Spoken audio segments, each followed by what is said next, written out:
What's up, everybody? I hope you guys are having a wonderful day. There is a lot that needs to be said, so let's go. First thing I want to talk to you guys about is former U.S. Rep. Anthony Weiner. Weiner? I don't know how to say his last name. Now, Anthony Weiner, he was sentenced to 21 months in prison on Monday. Now, you're probably wondering, what did he do and why is he a former rep? Well, this guy, he sent sexual explicit messages to a 15-year-old.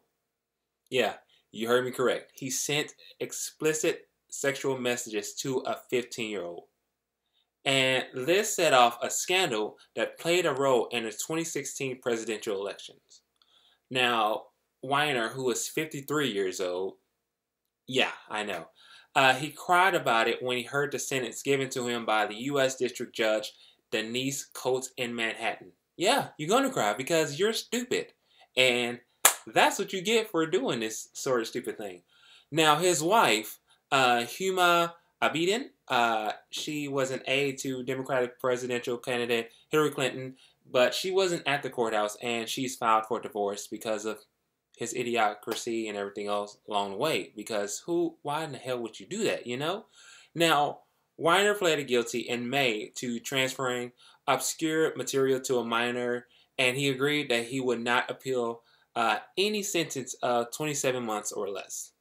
And when asked about this, he was saying, I was a very sick man for a long time, but I am also responsible for the damage I have done.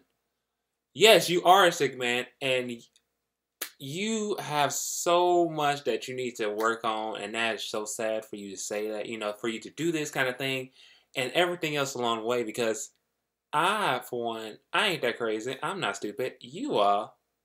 And now you're going to prison. So kudos to you. And, he was asked to be treated and, to spare him for prison and just sentence him to probation, and that he can also get, treatment and everything, continue on with his treatment. Now, his lawyer, Ariel Devlin Brown, said that Weiner exchanged the messages with many women, and all of them were adults. So this dude is married, has a child, and he's out here sending sexual messages to women, both underage and adults. And people just think, oh, that's cool, that's all right.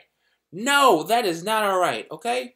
And, his lawyer, he said, we are, of course, disappointed that Anthony was sentenced to prison, particularly so given that Judge Coates, I can't say the last name correctly, found that the treatment program Anthony has engaged in the past year was showing great promise and should be continued. Yeah, I don't think so. I think prison would be a good choice for him instead of that whole treatment thing, because he doesn't know how to control, his needs or anything. I don't, but I don't know. Now, this whole investigation with Weiner's exchange with the North Carolina high school student rolled into the 2016 U.S. presidential elections in its final days, when authorities, they found emails on his computer and, from his wife and everything. And so she sent that, and everything going on. This actually sparked the discovery of the emails prompted by James Comey, former director of the Federal Bureau, to announce in late October that the agency was reopening an investigation on Clinton's use of a private email served while she was the U.S. Secretary of State.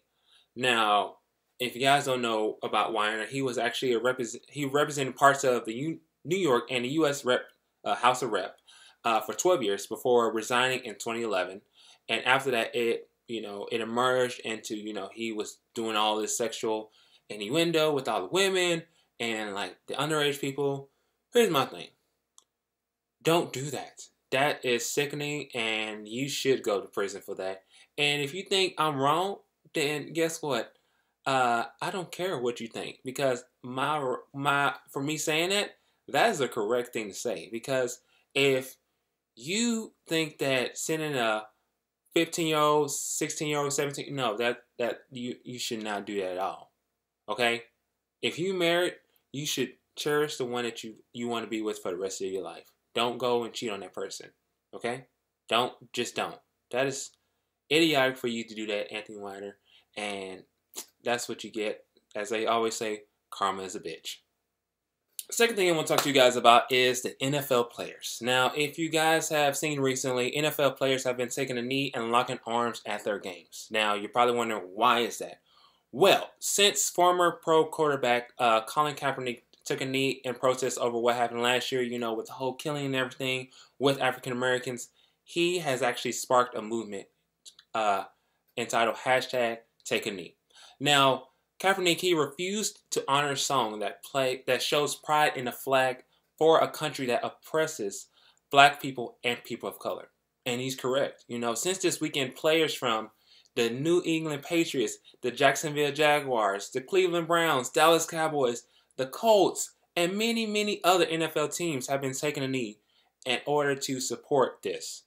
And, you know, when people were, you know, saying, why is this happening, you know, everything along the way, it's because of Trump. You know, Trump think, oh, you know, our country is so great and everything. And he said in a tweet, you know, he criticized NFL players who refused to stand for the national anthem and Seth Curry. Because Seth Curry, you know, he said, if I was invited to the White House, I don't want to go currently because we have a president who thinks racism is okay and everything else along the way. And I would not go to the White House if I was invited. And, you know, Trump thinks he felt disrespected, whether by NFL players and by Seth Curry, you know, saying that they don't want to visit Trump. Yeah, you know, you think that the world revolves around you. It really does not, Trump. Because, yeah, you're president, but you are the most horrible president we have. Okay? And I'm going to say that again. You are the worst and horrible president we have in the U.S. Now, you think NFL players are the only ones who are taking a knee? No, sir. There are also vets who have actually fought for us and who have, you know, done so much for us, who have taken a knee in protest of your racism. Now, Trump, do you really think you know what's best for the United States of America? Nah, you don't. Do you know what you're doing? No, you don't. You know, people, one of our newscasters here in Texas, in Dallas actually, he actually said it best. His name is Dale Hansen, and he says, maybe we all need to read the Constitution again. There has never been a better use of pen to paper. Our forefathers made freedom of speech the First Amendment. They listed 10, and not one of them, again, not one of them says you have to stand during the national anthem. And I think those men respected the country they fought for and founded a great deal more than the self-proclaimed patriots who are simply hypocrites because they want to deny the basic freedom of the great country, a country that supposedly value and cherish so much. And he's right. We are a nation that was supposed to be peaceful, harmony, and we are supposed to be loving one another. But yet, we can't do that because we still consider racism today. You know, in Charlottesville, a few weeks ago, you know, that happened. You have white people carrying a Nazi flag and everything on the way. And Trump, you know, he didn't say nothing. He was like, oh, you know, this is just, you know, this is just our nation.